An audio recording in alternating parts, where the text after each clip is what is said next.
Hello, World Wide Web. I'm Dr. Shado, the internet personality with the best hair. And after a small break to completely remove any and all faith I have left in humanity, it's finally time to tackle the last review in my re-review series of reviews of Predator. The final film that I have technically reviewed before officially starting my review show. Predator is... Predator's fucking awesome! Well, actually, it is kind of a generic action film, but it stood the test of time, and how the hell do you describe Predator? Well, legend has it the script started as a joke when someone mocked that the only person Rocky Balboa hadn't fought yet is E.T. the Extraterrestrial. Somehow this basic idea got put into a script and made its way to 20th Century Fox, whom decided it didn't sound any worse than what else they were producing and gave it the green light. The film changed drastically during production, from the title changing from Hunter to Predator, and the actor playing the alien, Jean-Claude Van Damme, being replaced by Kevin Peter Hall, and also the design for the alien in question changing quite a lot during production. At its heart, Predator plays like a B-movie. There is a story, but that isn't why you're watching it, or really why you care. The interesting aspect is the struggle between the soldiers in the jungle being relentlessly hunted by a strange alien creature from beyond the stars. Nevertheless, let's take a look at Predator and see big, muscular, manly men who must take solace in each other's arms and... Wait, haven't we done this before? Our story opens in space, where a ship flies above the planet Earth. And there goes the special effects budget. Hope you liked it. On the planet's surface, we see a small group of manly men getting ready for war. Or a day at the golf course, judging by their attire. But wait, the camera lets us know that one of these men is especially important. Because him being played by Arnold Schwarzenegger isn't enough of a hint. We quickly introduce General Phillips, played by the late R.G. Armstrong. You're looking good, Dutch. It's been a long time, General. Come on inside. I have been spending way too much time with Creepy lately. Dylan, played by Carl Weathers, is waiting for Dutch, Schwarzenegger's character, inside the tent. After the two have a somewhat homoerotic arm wrestling match, he fills Dutch in. Too much time with Creepy on the crisis, the reason they were brought out. Dylan explains that this will be a rescue mission, and that the only stipulation is that he will be coming along, something that Dutch isn't exactly wild about. Still, the General insists that orders are orders, so there's not much going on in terms of choice here. So it's off to the rescue! Gonna tell Aunt Mary about Uncle John, and claim he has some music right after life. Or a honky-tonk dance party.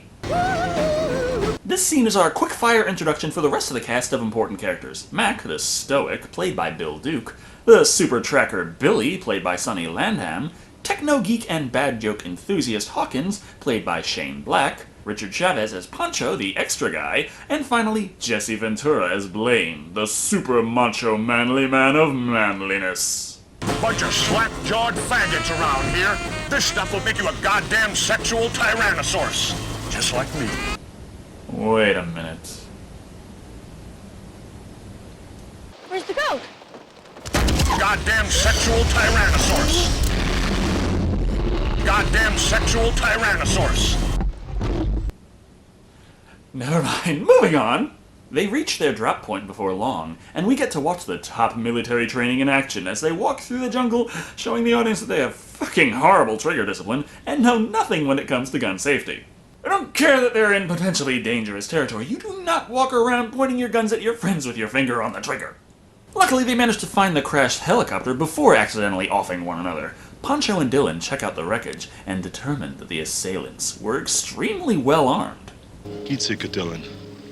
It's pretty sophisticated for a bunch of half-ass mountain boys. Major! I guess they're getting better equipped every day. Not that they aren't a nameless band of poor rebels. No, they get new stuff in all the time. A fresh batch of AKs, heat-seeking missiles, some weapons-grade plutonium.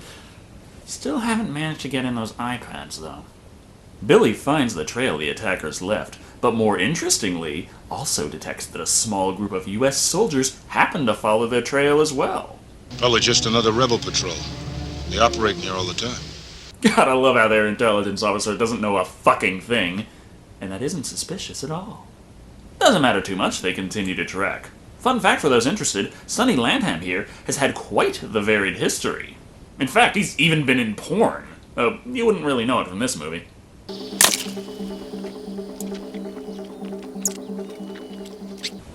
Or, maybe you would. But wait! Something is amiss, and this master tracker slinks slowly closer to find the trace evidence of what transpired. Or all that posturing earlier was just bullshit. How are we expected to believe that he did not smell that until he got that close? Especially considering everyone else finds it without having to sneak up on the bodies. But never mind. They determined that these three were American soldiers, and at least one was a friend of Dutch, who we never saw or even heard about before this scene.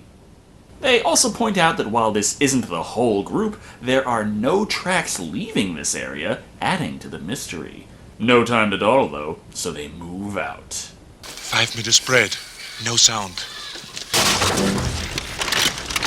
Payback time. Movie, I know you gotta be a little lenient when it comes to action movies and guns, but how the fuck is that stealthy? At least put some suppressors on it and call a silenced minigun or something. Shortly thereafter, they find the guerrilla camp, with the men they have to rescue still alive!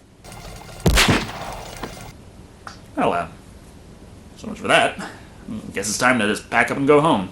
And that would be a waste of a good action set, so instead, they plot an intricate means to ambush the guerrillas. However, just because he made the plan himself, that doesn't mean that Arnold shouldn't do the manly thing of ignoring direct orders from himself and finding another means to start the battle on the fly. Showtime, kid. And now, the battle can commence.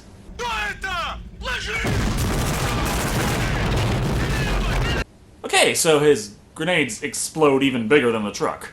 Well, that was just a big fucking waste of time then. And grenades don't actually explode like that, you know.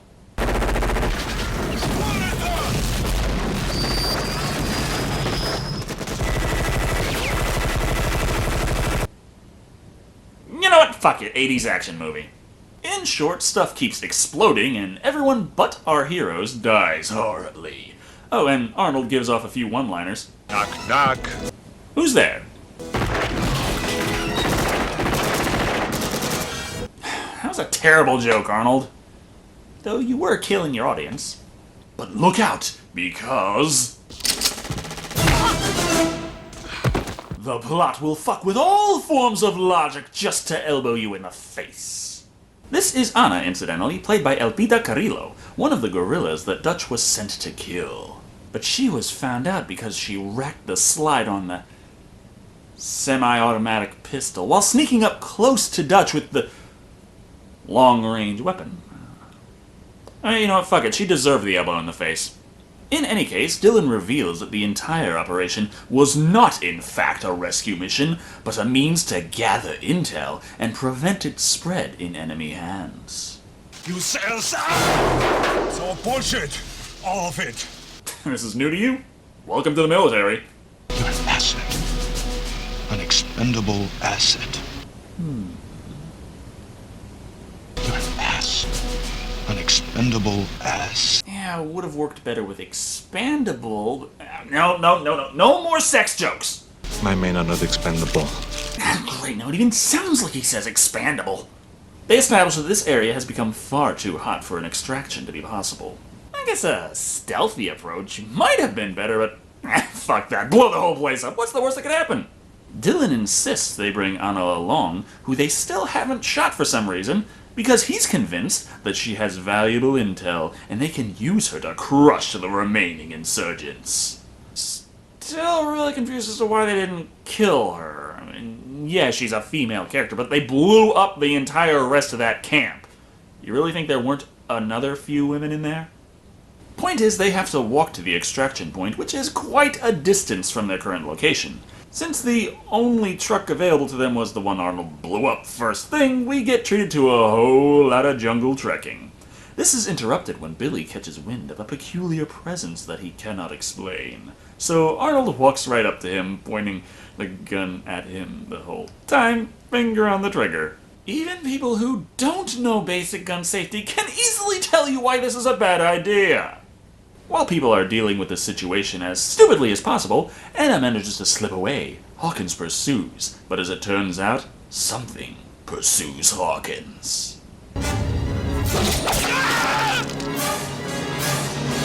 And thus, it's our first kill of the movie.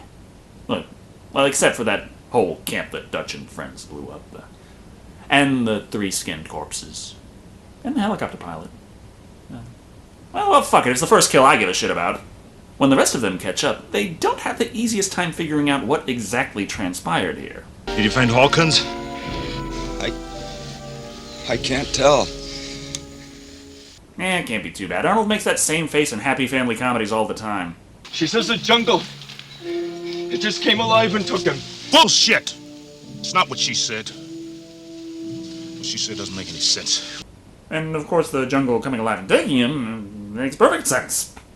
Dutch stops the bickering when he notices that it would be very strange for enemy soldiers to just leave behind the radio weapon and hostage. Plus, with this being eerily similar to how they found their old friend General Hopper, the group decides to spread out and find Hawkins' body. Well, the cameraman found it no problem. How's our master tracker doing? Any luck? Nope, but Jesse Ventura finds something far more deadly. No, after this. There we go.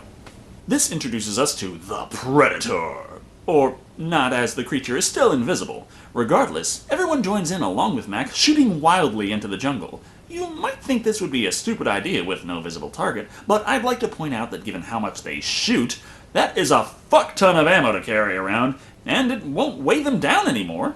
They also have more than enough left over after all is said and done. I'm starting to wonder how in the hell the helicopter even managed to take off with them carrying this much ammunition. No blood, no bodies. We hit nothing. Oh, it's not a total waste. Look, you won't have to mow for a while. Besides, there was Predator blood. Vámonos. And they were right there, glowing. Kinda hard to miss. How the fuck did...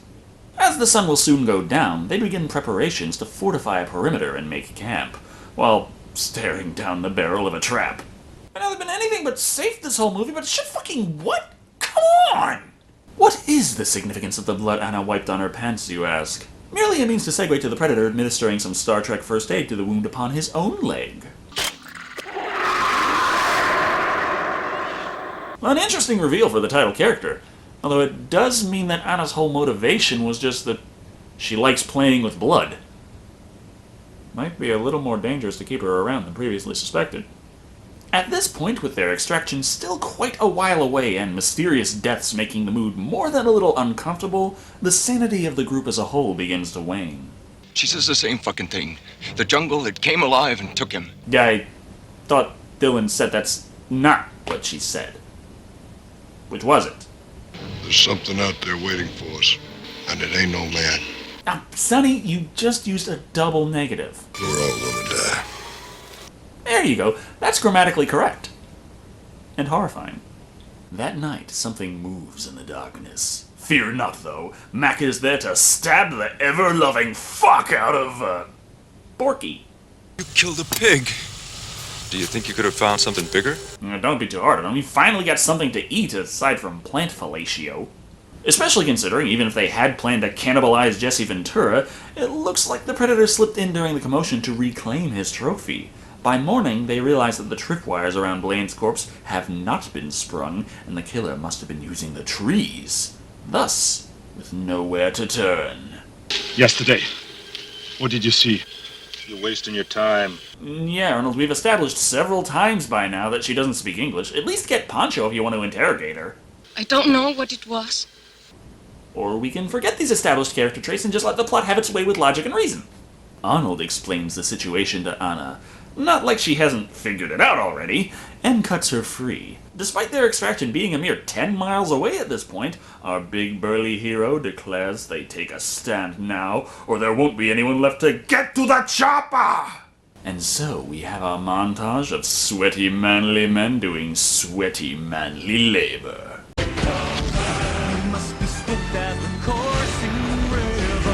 Well, that's what I get for asking Creepy to help me out with my scripts. Come to think of it, my show's been getting a lot more homoerotic lately. You won't hear us complaining about that. Nope, not a peep. They set up this big elaborate trap, but they forgot the fact that traps in general need some form of bait to lure the prey. Continuing to express his skill in coming up with on-the-fly improvements to plans he himself creates, Dutch steps forth to attract the predator, and hope the guy doesn't use his shoulder cannon.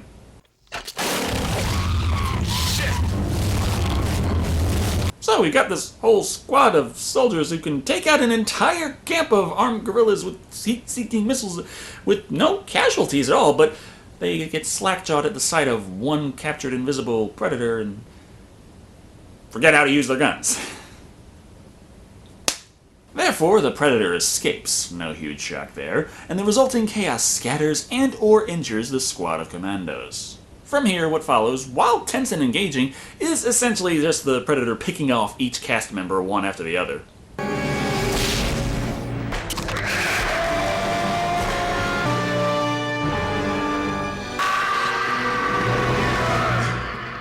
I can make it!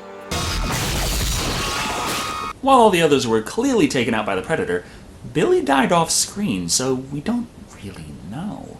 And personally, I think things look a lot more incriminating for Jacksepticeye. If I had to kill someone, it would be Billy, because screw you, Billy! Arnold kicks Anna's weapon out of her hand, so she'll be safe, since we've seen thus far that the predator doesn't attack unarmed humans. This doesn't justify or explain why Arnold keeps firing at the alien, but that's action movie logic for you. Go! Get to the chopper! Yes, go to the American chopper and... Oh, wait, you were a hostage. You were part of the guerrilla army. The guerrillas, not the band, the ones that kill people. Why? You're going to the American... Huh? This leaves nothing but Arnold and the Predator in a one-on-one battle for manly supremacy. It doesn't exactly go in Arnold's favor, as while running for his life, he winds up falling off a cliff, washing downstream, going over a waterfall, and almost drowning in a lagoon. But worst of all, his wardrobe gets completely ruined!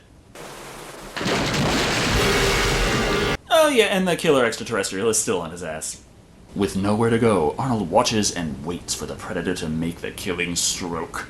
However, the alien mysteriously passes Arnold by, revealing that he is hidden.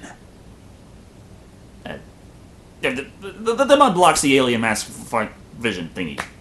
He couldn't see me. Of course, I couldn't put it that way. In preparation for the final battle, Arnold performs a montage that looks eerily similar to what you'd expect a 12-year-old to do to his bedroom in an 80s movie. He's just really lucky he was able to actually find a twig as strong as carbon fiber. Happens to be integral to the plot. The battle, as it is pretty impressive for its own reasons. While Arnold is mostly unarmed, the jungle-themed Home Alone traps he sets do keep the conflict interesting. Also, when the Predator manages to get to him anyway, we see the creature is not without honor, choosing to finish his prey in hand-to-hand combat without the aid of his technology. You one ugly motherfucker. Hey, Stan Winston worked hard on that, you bastard! The battle from here on out is very one-sided, as the creature is far more powerful than Arnold. Thus, he brings him back to one of his traps. However, the Predator isn't nearly stupid enough to fall for this, and circles around to claim his trophy. But wait!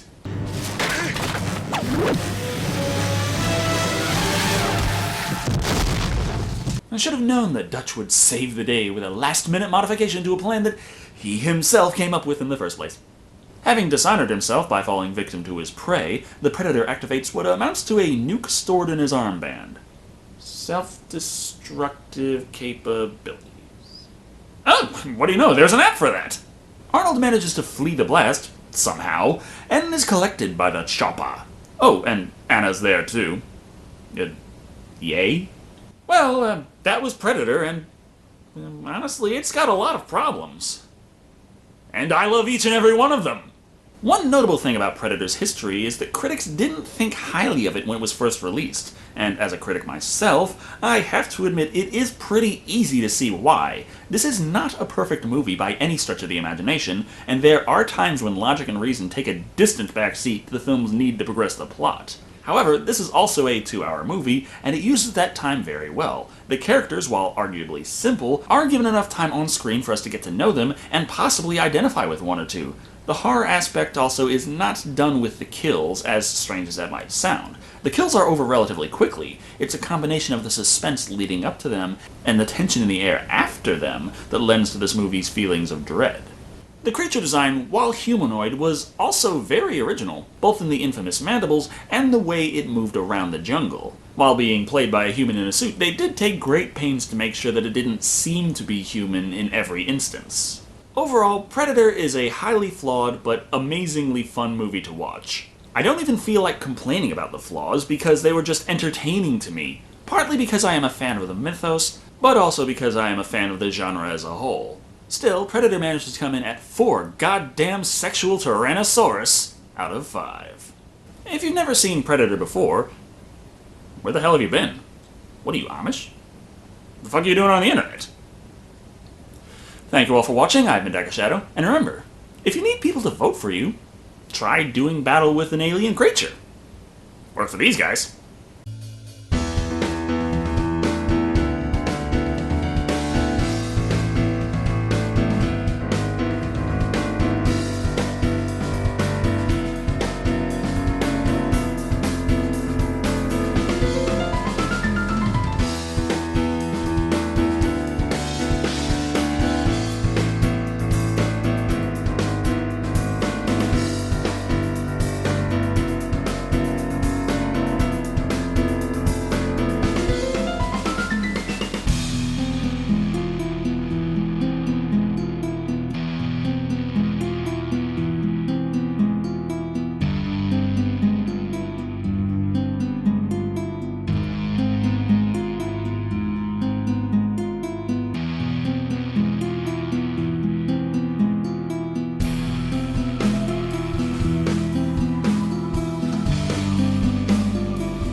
An expendable ass.